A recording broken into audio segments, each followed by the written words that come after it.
Dans les pays africains, il est devenu courant pour les candidats à la présidence de promettre de réunir l'Afrique, de la rendre plus forte, plus puissante et économiquement prospère.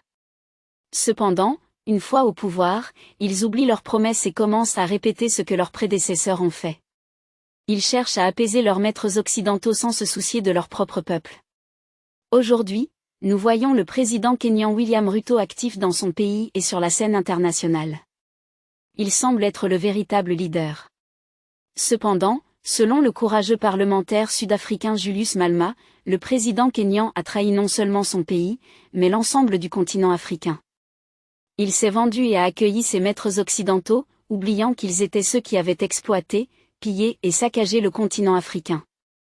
Cela a été plutôt surprenant car personne n'avait jamais pensé de cette manière au président kényan. C'est ainsi que se manifeste la trahison, venant non pas d'un ennemi, mais de quelqu'un de proche. Qu'a réellement dit Julius Malema à propos de William, qui a été applaudi par le public? Et comment ces accusations ont-elles menacé sa vie? Découvrons cela dans cette vidéo. Récemment, lors du lancement de l'Institut panafricain d'études politiques et stratégiques à l'Ukenya, au Kenya, nous avons vu des leaders africains célèbres assister à la cérémonie. Parmi eux se trouvait Julius Malema, un leader phénoménal que tout le monde voulait écouter. Pendant son discours, il a abordé littéralement tous les sujets, devenant ainsi le centre d'attention. Au lieu de se soucier qu'il était au Kenya et non en Afrique du Sud, il a parlé franchement et a exposé ce à quoi le président kényan s'adonnait. Au départ, il a parlé de l'importance de l'unité panafricaine et a exhorté les Africains à reprendre leur continent des mains de la domination extérieure. Il a fortement souligné la nécessité de l'émancipation économique et du développement d'un continent africain autosuffisant. Malema a déclaré que l'Afrique possède une richesse et un potentiel immense, mais qu'elle se trouve dans un état de pauvreté et de sous-développement, ses ressources étant exploitées par des puissances étrangères. Il est grand temps pour les Africains de se libérer des chaînes du colonialisme et du néocolonialisme et de forger une nouvelle Afrique prospère, unie et autosuffisante. L'audience, comprenant des chercheurs panafricains, des militants et des leaders politiques de diverses régions du continent, a réagi au discours de Malema par des applaudissements enthousiastes. C'est à ce moment-là qu'il a jugé essentiel de critiquer le président kényan qui a fait volte-face par rapport à ses promesses et est devenu une marionnette de l'Occident. Malema a déclaré qu'il était assez perplexe quant à la sincérité du président William Ruto, car ses nombreuses déclarations ont semé la confusion. Malema a expliqué que c'est pourquoi William Ruto n'apparaît pas devant lui, car il sait que Malema remettrait en question ses grandes promesses non tenues. Malema a fait valoir que les engagements de Trudeau pendant les élections semblent nettement différents de ses actions actuelles. L'ambiguïté provient de sa rhétorique sur l'abandon du dollar et la création d'une monnaie panafricaine, ce qui ne correspond pas à ses initiatives réelles. Il y a notamment une contradiction dans des événements récents, tels que l'accueil chaleureux, avec tous les honneurs militaires, d'une personne impliquée dans le meurtre de citoyens kényans. Eh bien, il faisait référence à la visite du roi Charles au Kenya. Même si les Kenyans ont demandé des réparations et des excuses de la part du roi Charles, il est venu au Kenya et est reparti sans présenter d'excuses. Malgré cela, le président kényan a chaleureusement accueilli le roi Charles, laissant entendre qu'il était une marionnette loyale de l'Occident au Kenya. Malema a souligné qu'il est crucial de noter que l'armée kenyane trouve ses racines dans la rébellion Mao et n'est pas une force coloniale, ce qui rend la réception de quelqu'un lié à ses morts passés une contradiction significative qui nécessite une réponse. Il a également argumenté que les Africains étaient responsables de la défense de leurs principes et de rappeler à la fois au roi et à la Grande-Bretagne leurs actions historiques contre eux. Malheureusement, le président Ruto reconnaît les méfaits sans remords ni excuses sincères. Malema a dit qu'il semble que le roi Charles perçoit sa race comme supérieure, l'exemptant de s'excuser auprès de ceux qu'il considère comme inférieurs. Malema a déclaré que nous, Africains, encourageons vivement le gouvernement kényan à adopter une position décisive, en choisissant entre le panafricanisme ou le soutien au néocolonialisme. Tenter de naviguer entre les deux chemins est impraticable. Une décision claire est nécessaire pour que les Africains puissent savoir si William Ruto et son gouvernement travaillent pour le peuple africain ou pour leurs maîtres coloniaux. Ensuite, il a parlé de l'esprit du panafricanisme. Il a affirmé que promouvoir le panafricanisme est un défi en raison de la mentalité profondément enracinée du colonialisme chez notre peuple. Ceux qui défendent cette cause peuvent être isolés ou considérés comme déraisonnables, mais c'est une cause qui mérite d'être poursuivie, compte tenu des sacrifices des générations passées. Malma a plaidé en faveur du rejet de la nécessité de visa et pour la promotion d'une monnaie africaine unifiée, susceptible de surpasser l'influence de la livre et du dollar réunis. Malgré la possession de réserves d'or substantielles, Londres ne possède pas de mine d'or unique. Les minéraux de l'Afrique font tourner son économie. Malma a déclaré que nous pouvons exercer une influence significative en protégeant et en exploitant les minéraux africains pour créer une monnaie internationalement compétitive. Pour concrétiser cette vision, Malma a plaidé en faveur de la création d'une banque centrale africaine, d'une zone monétaire africaine et d'un système de défense africain unifié. C'est à ce moment-là qu'il a révélé quelque chose qui a stupéfié l'auditoire. Il a affirmé que les conflits en cours en Afrique ne sont pas organiques, mais sponsorisés, dans le but de détourner l'attention des Africains pendant que d'autres exploitent leurs ressources. Par conséquent, un commandement militaire africain unifié est essentiel pour garantir la stabilité et la sécurité du continent. Non seulement cela, mais le véritable esprit du panafricanisme se répandra lorsque l'Afrique créera un tribunal africain contraignant pour juger les dictateurs dont l'objectif principal est d'enrichir leurs amis et leurs familles en Afrique. Malma a déclaré que ces individus devraient être poursuivis dans le cadre juridique africain. Il a argumenté que la Cour pénale internationale est devenue un outil occidental pour punir les nations qui ne s'alignent pas sur l'Occident. Par conséquent, au lieu de lutter contre la criminalité, la CPI est orientée vers l'engagement dans des conflits politiques. Cela se manifeste dans leur émission sélective de mandats, où des personnalités comme Poutine sont poursuivies en justice, tandis que d'autres criminels de guerre occidentaux sont exemptés. Malma a affirmé qu'il est essentiel d'être vigilant contre l'influence croissante du tribalisme dans les actions de nos dirigeants. Les dirigeants doivent adopter une position ferme contre la violence et la guerre, en particulier lorsqu'elles sont motivées par le tribalisme et des expansions territoriales injustifiables. Malma a argumenté que l'absence de position du président William Ruto sur le conflit en République démocratique du Congo est manifeste, et les dirigeants devraient condamner la violence là-bas, car elle a un impact direct sur la paix au Kenya. Ensuite, il a parlé de la suppression prévue des visas au Kenya en décembre, qu'il a qualifiée de démarche positive pour favoriser l'unité en Afrique. Mais il a dit qu'il devrait peut-être faire un retour surprise au Kenya en décembre pour vérifier si le président William Ruto tient sa promesse qu'il n'y aura pas de visa ce mois-là. Il a suggéré qu'il pourrait le faire en se rendant au Kenya sans demander de visa, en présentant simplement son passeport sud-africain et en déclarant fièrement qu'il rentrait chez lui. Pour montrer son soutien au panafricanisme et à tous les efforts visant à le promouvoir, Malma a déclaré que le nouveau Pan African Institute bénéficiera du soutien total de l'EFF, son parti politique. Il a ajouté que le soutien de son parti ne se limitera pas aux paroles, il contribuera financièrement en couvrant les salaires du personnel et les frais opérationnels de l'Institut. C'est alors qu'il s'est approché du président William Ruto pour lui faire part des épreuves endurées par le peuple de Palestine. Il devrait savoir que le peuple d'Afrique du Sud se tient aux côtés des Palestiniens. Malma a établi une comparaison, expliquant qu'aujourd'hui, en tant qu'Africains, nous sommes confrontés à des déplacements, des meurtres, des tortures et des emprisonnements sur notre propre terre. Lorsque nous résistons, on nous qualifie de terroristes. Nelson Mandela, que nous célébrons, a passé 27 ans en prison à lutter pour la libération de l'Afrique du Sud et des opprimés du monde entier, y compris les Palestiniens. Malma a soutenu qu'il n'était pas juste que le président Ruto reste silencieux lorsque Gaza est bombardé. Il a précisé que notre lutte n'est pas dirigée contre des individus juifs, des femmes enceintes ou des enfants. Nous luttons contre l'État sioniste d'Israël. Si quelqu'un a reçu de l'argent d'une personne juive, nous ne le remettons pas en question. Notre combat est contre l'État d'Israël. Il a ensuite raconté son expérience traumatisante de l'enfance, lorsqu'à Grave l'âge de 9 ans, la police a attaqué sa maison. Cela a tout perturbé et laissé sa mère démunie. Malma a dit que lorsqu'il est témoin de la souffrance des enfants palestiniens, il peut instantanément se rapporter aux horreurs de l'apartheid. Il a ajouté que pour embrasser véritablement le panafricanisme, les Africains doivent se tenir aux côtés des nations opprimées, et non rester silencieux comme le fait William Ruto pour plaire à ses maîtres occidentaux. Il a précisé que notre identité panafricaine repose sur la reconnaissance que nous sommes également une nation opprimée. Il a argumenté que partout où nous rencontrons l'oppression, Cette personne devient notre sœur, notre mère et notre père. Notre quête de liberté reste incomplète tant que le monde entier n'est pas libéré de l'impérialisme et du colonialisme. Il a déclaré avec franchise qu'il était déterminé à dire sa vérité sans hésitation, et que les autres pourraient regretter de l'avoir invité. Mais il continuera toujours à dire la vérité, peu importe les conséquences.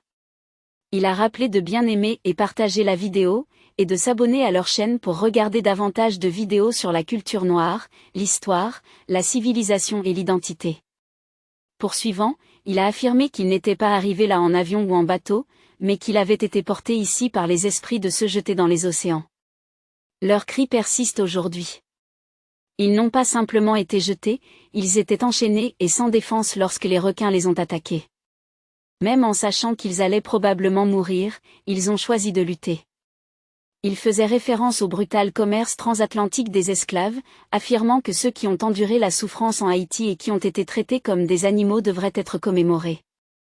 Eh bien, depuis qu'il a ouvertement critiqué William Ruto, les menaces d'attaque contre Malma ont augmenté. Cependant, il a fermement affirmé qu'il n'avait peur de personne.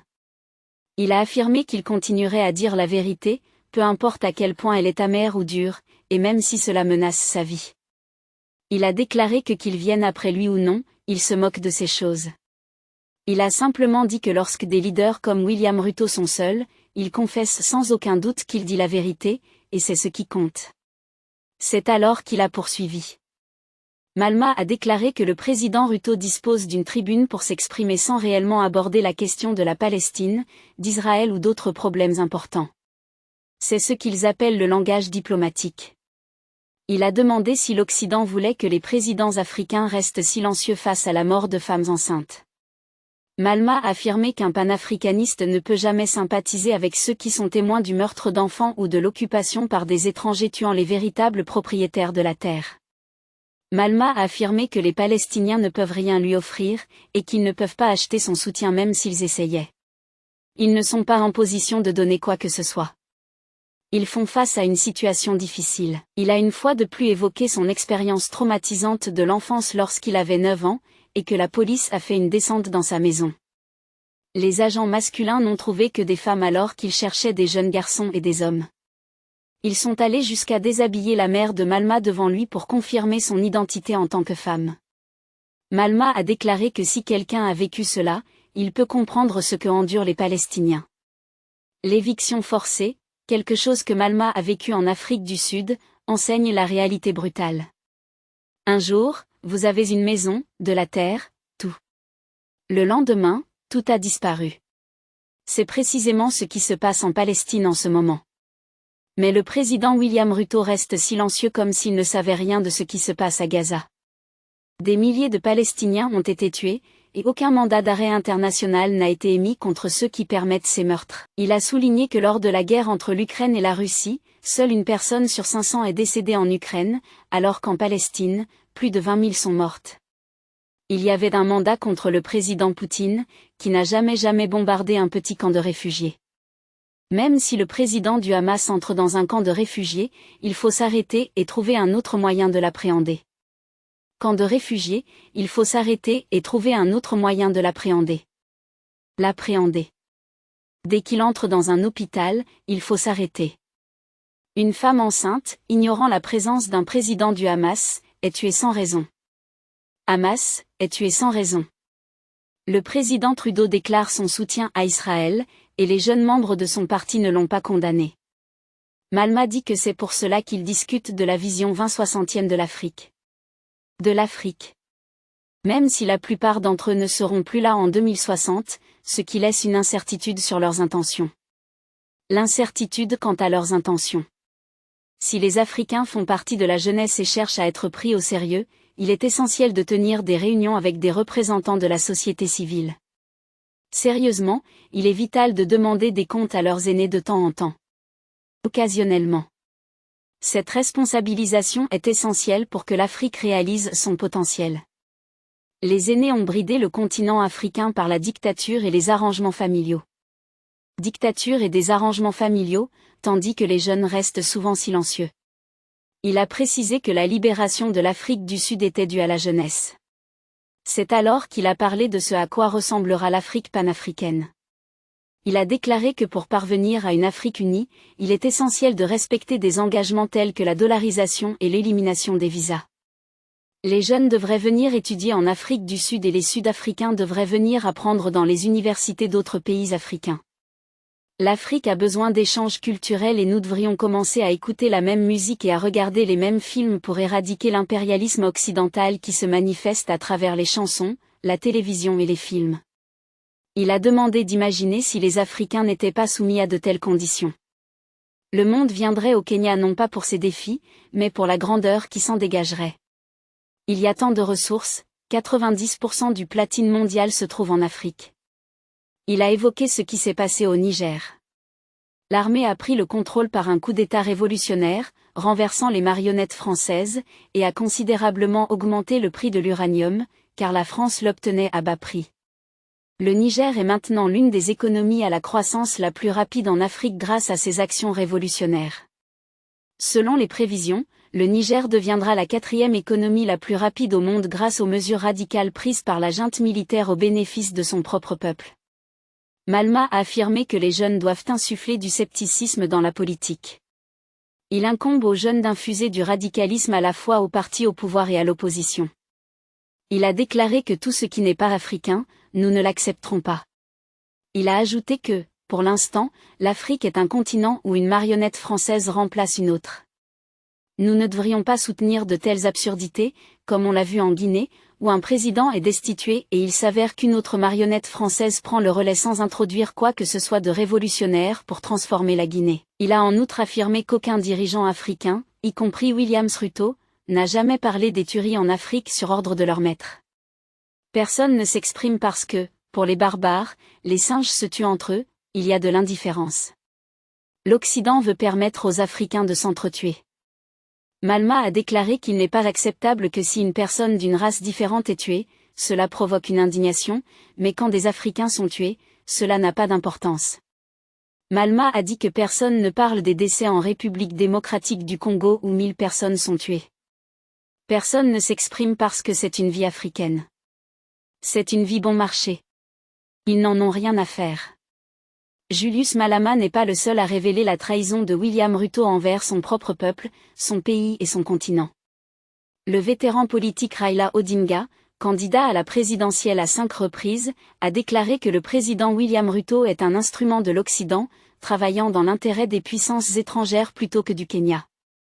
Raila a fait ces affirmations un jour après l'annonce du gouvernement de Ruto de ses projets d'importer du maïs génétiquement modifié pour faire face à la croissance de la pénurie alimentaire dans le pays.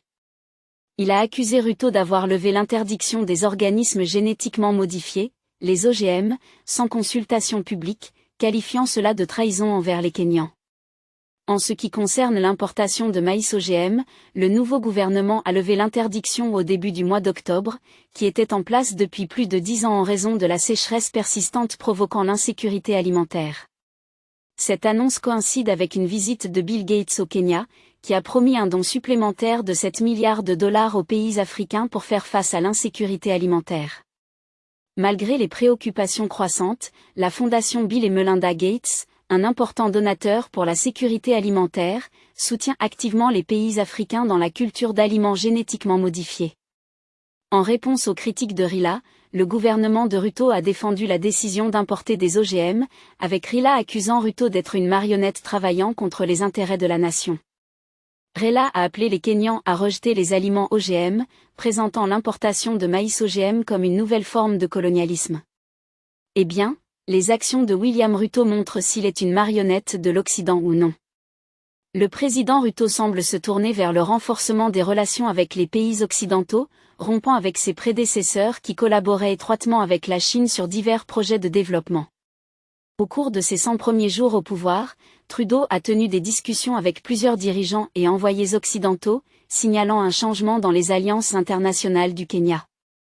L'analyste politique Kevin O'Connell, basé à Nairobi, suggère que Raila perçoit l'engagement accru de Ruto avec les puissances occidentales comme provocateur, conduisant ses partisans à croire que les élections ont été influencées.